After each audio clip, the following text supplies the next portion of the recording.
Olá pessoal, aqui é o Dr. Flávio Hirai, da Clínica Vermais, e eu gostaria de convidar vocês a participar e assistir algumas aulas que nós vamos postar nas nossas redes sociais, no nosso canal do YouTube, e espero que vocês gostem.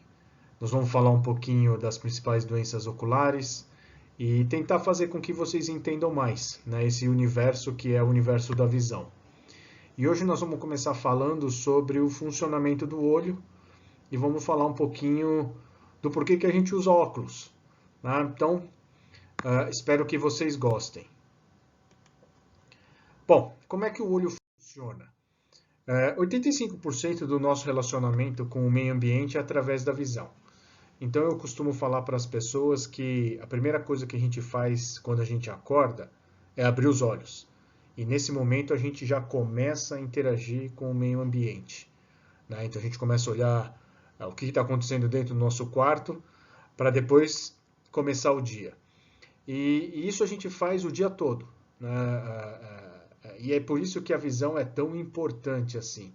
É lógico que o olfato, o paladar, né, a audição e o tato, que são os outros sentidos que nós temos, são importantes, mas o grande aliado da interação nossa com o meio ambiente, sem dúvida, é a visão. E por isso que enxergar bem é tão importante. E aí eu vou falar um pouquinho do olho. Tá? Esse é o olho que vocês conhecem, que é o olho que vocês enxergam no espelho todos os dias. Né? Então, eu vou falar de algumas estruturas do olho só para vocês se interarem um pouco mais e tentar entender, a partir dessa aula e das próximas que nós vamos postar, como é que ocorrem certas doenças oculares. Bom, a parte branca do olho a gente chama de conjuntiva e esclera. Na verdade, a parte branca é a esclera. A conjuntiva ela é uma membrana que fica na frente da esclera. É uma membrana transparente, cheia de vaso sanguíneo. E quando ela inflama, a gente tem a conjuntivite. Em seguida, nós temos uma estrutura, e eu vou usar aqui meu apontador vermelho, tá? Que fica na parte da frente do olho como se fosse uma tampinha. Ela é como se fosse um vidro de um relógio. E essa estrutura se chama córnea, uma estrutura transparente. Então vocês já devem ter ouvido falar no transplante de córnea. O transplante de córnea nada mais é do que a troca dessa parte do olho. Atrás da córnea nós temos uma outra estrutura que a gente chama de íris. A íris é o que dá a cor dos olhos. Então nesse exemplo você está vendo uma pessoa com os olhos com um olho azul, né? E o que dá essa coloração é o que nós chamamos de íris. E no centro nós temos aí literalmente um buraco que a gente chama de pupila. E por que nós temos esse buraco no meio do olho? Porque é por aqui que passa a luz, para a gente poder enxergar. Então, aquela é o olho que vocês veem no espelho todos os dias, é o olho que vocês conhecem. E eu vou falar um pouquinho aqui do olho do oftalmologista. Então, esse é o olho que a gente está vendo ele de lado. Né? E eu fiz um corte nele, bem no meio dele. Então, para vocês entenderem, essa aqui é a parte da frente dele, que é a córnea que eu falei. Tá? A íris, que é aquela parte colorida, ela está cortada aqui. Né? Então, só essa parte aqui. E aí vocês estão vendo essa estrutura que aqui está branca, mas ela na verdade é transparente. Essa estrutura nós chamamos de cristalino. O cristalino é uma lente natural que nós temos dentro do olho. E quando essa lente fica opaca, nós temos a catarata. Tá? E aqui no fundo do olho nós temos uma estrutura laranja, que também tem alguns vasos sanguíneos e nós chamamos de retina. E essa retina, ela fica no fundo do olho e é onde a luz é projetada. Tá? Então a luz ela precisa chegar na retina para que a gente possa enxergar. E como que nós enxergamos?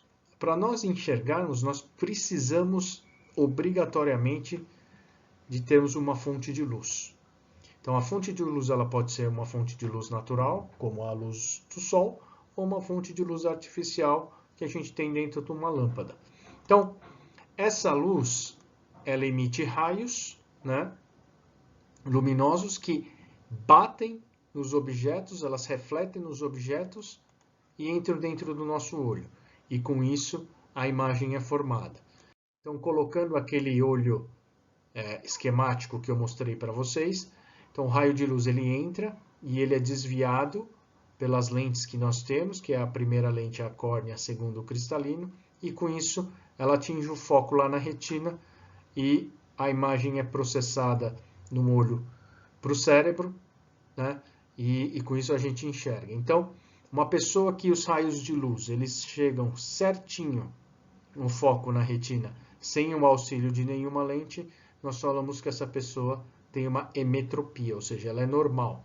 Ela não precisa de nenhum auxílio para o raio de luz chegar lá no fundo. E aí eu gostaria de fazer uma pergunta para vocês.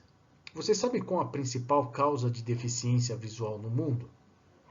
Eu sei que muitos de vocês conhecem as doenças oculares e vocês podem pensar em algumas aí, tá? Mas na verdade, a principal causa de deficiência visual no mundo é a falta de óculos, né? Então, no mundo inteiro, muitas pessoas elas têm muita dificuldade de ir fazer um exame com um médico oftalmologista para ver o grau. E algumas pessoas, mesmo conseguindo fazer o exame, acabam não tendo condições de comprar o óculos. Então, hoje a Organização Mundial da Saúde reconhece a falta de óculos como uma das principais causas de deficiência de visão no mundo. E quando a pessoa tem uma deficiência visual por falta de óculos, nós falamos que ela tem uma ametropia. Lembra, a emetropia é quem enxerga bem. Quem tem uma ametropia é porque tem algum tipo de erro de refração, tá? Que é o que a gente chama as pessoas que não enxergam e precisam de óculos. Como eu disse, é uma das causas mais comuns de deficiência visual entre adultos e crianças, e como sintomas nós temos a perda da nitidez das imagens ou embaçamento visual, e aí pode ocorrer a dor de cabeça, a dor nos olhos, o lacrimejamento e a irritação dos olhos. E quais são os tipos? Com certeza muitos de vocês já devem ter ouvido falar, né, da miopia, da hipermetropia, do astigmatismo e da presbiopia. E o que isso acarreta é uma perda na nitidez das imagens, como vocês podem ver, que acontece nessa tabela de letras aqui. Vamos falar um pouquinho da miopia. O que acontece aqui? O olho, como vocês lembram, o raio de luz, quando ele entra no olho, ele precisa atingir o foco certinho lá atrás na retina. Só que o olho ele pode ser um pouquinho maior, um pouquinho mais longo. E com isso o foco, em vez de ele chegar certinho na retina, ele para antes. Então a imagem acaba se formando antes da retina.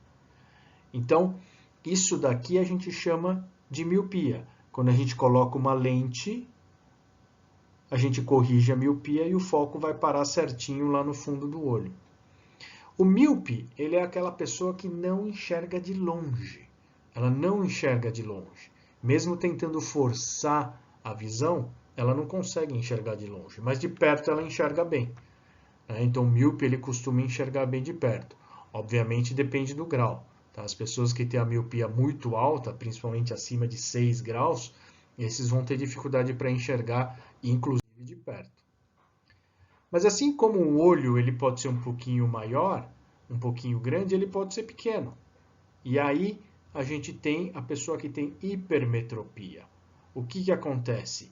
Na teoria, quando o raio de luz entra, o foco ele ultrapassa o olho e ele se forma, teoricamente, atrás do olho. E aí essa pessoa ela se queixa de visão embaçada para longe e também para perto. E é justamente a pessoa que tem hipermetropia que mais tem dor de cabeça. É aquela dor de cabeça pelo esforço. Então, uma dor de cabeça que acontece principalmente no final do dia, mas depois que ela descansa, quando ela dorme de manhã, a pessoa fica bem. E assim como a miopia, quando a gente coloca uma lente na frente do olho, a gente consegue corrigir o posicionamento do foco e a pessoa começa a enxergar bem novamente. Já o astigmatismo é uma alteração que não tem a ver com o tamanho do olho, se o olho é grande ou se o olho é pequeno. Então, ele é causado por alterações da superfície da córnea ou do cristalino. né? E aí você tem imagens em planos diferentes, ou seja, ela é principalmente por causa de alterações da córnea, ela é principalmente por alterações da curvatura da córnea. E a correção do astigmatismo nós falamos que são realizadas por lentes cilíndricas, são lentes um pouquinho diferentes das lentes que são corrigidas na miopia e da hipermetropia. Obviamente que no óculos a gente não percebe isso daí, né? Isso é feito tudo na confecção da lente. A lente acaba sendo uma só. Então você tem curvaturas diferentes, né? Então você tem essa curvatura da área vermelha aqui, e você tem essa curvatura da área azul. Então você vê que são pontos diferentes que a imagem para dentro do olho e com isso você tem o astigmatismo. E a última que eu vou contar para vocês é a presbiopia. A presbiopia é aquela dificuldade de enxergar de perto, tá? Mas é a dificuldade de enxergar de perto que chega com a idade. Então ela afeta pessoas acima de 40 anos. Popularmente é o que nós chamamos de vista cansada. Então você deve ter aquele parente seu mais velho ou você mesmo, que depois dos 40 você teve que afastar o teu braço para conseguir fazer a leitura, para tentar melhorar o foco. Então essa pessoa, ela tem o que a gente chama de presbiopia.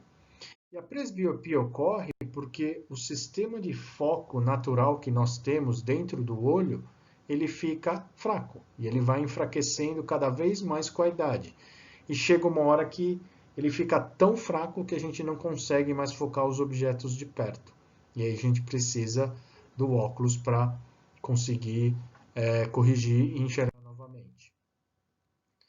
Uma coisa que a gente precisa falar é que essa presbiopia acontece com todo mundo. Isso é uma evolução natural, né, que acontece com a nossa idade.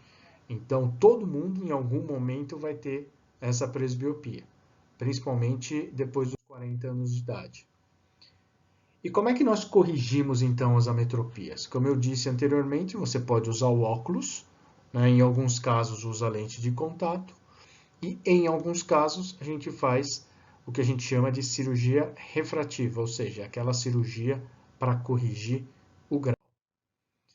E aí eu vou fazer algumas perguntas aqui, né, que normalmente as pessoas fazem no nosso dia a dia.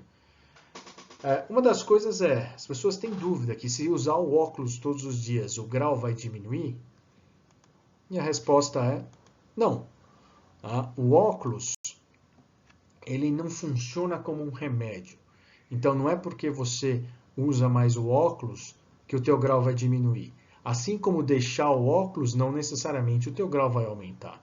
Então os graus eles podem aumentar ou diminuir, independente se você usa o óculos ou não. O que a gente vê é que as pessoas que têm um grau mais fraco, elas não são tão dependentes do óculos. Então elas acabam usando o óculos em situações onde a visão é mais importante. Por exemplo, dirigindo, assistindo televisão, né, assistindo uma aula. Então nessas situações a pessoa acaba colocando o óculos. Tá? Não é porque ela deixa de usar no resto do dia que ela vai ter algum problema. A outra coisa é, com a cirurgia refrativa, ou seja, a cirurgia para correção do grau, vou me livrar dos óculos para sempre? Aí a minha resposta é sim, não, ou talvez. Né? Então isso daí varia muito. Né? Às vezes você tem um grau muito alto, a cirurgia corrige, mas eventualmente fica um grau residual. E para algumas situações mais onde você precisa uma visão um pouco mais detalhada, como eu disse anteriormente, assistindo televisão ou dirigindo, você tem que usar um óculos um pouco mais fraco. Outra coisa, a cirurgia, ela tende a corrigir o grau de longe, ela não vai corrigir o grau de perto. Então, para as pessoas acima de 40 anos, ela pode enxergar bem de longe, mas para perto, ela talvez tenha que continuar usando o óculos. Tá? Em algumas situações, a pessoa fica bem e ela se sente bem tanto com a visão de longe, perto dela, do jeito que está, e ela acaba não utilizando o óculos. Então, isso é muito relativo. É importante conversar bastante com o médico oftalmologista para ver em que situação a pessoa se encaixa. Enfim, como é que a gente cuida dos nossos olhos? Né? Os olhos, eles fazem parte do nosso organismo como um todo. Então, manter hábitos saudáveis é sempre importante para a nossa saúde geral. Alimentação adequada, combate ao estresse e sedentarismo, fazer exercício físico, evitar fumar, né? E controlar também as mesmas coisas que nós controlamos para outras doenças, como por exemplo a glicemia, né? O açúcar no sangue, o colesterol, triglicérides e a pressão arterial. E obviamente fazer a visita ao oftalmologista regularmente. Nós da clínica, nós sempre recomendamos uma visita pelo menos uma vez por ano, e com isso a gente consegue manter a saúde ocular dos nossos pacientes em dia. Visitem nossas páginas, né, no Facebook, no Instagram e também nosso canal do YouTube. E eu espero ver vocês numa próxima aula. Muito obrigado.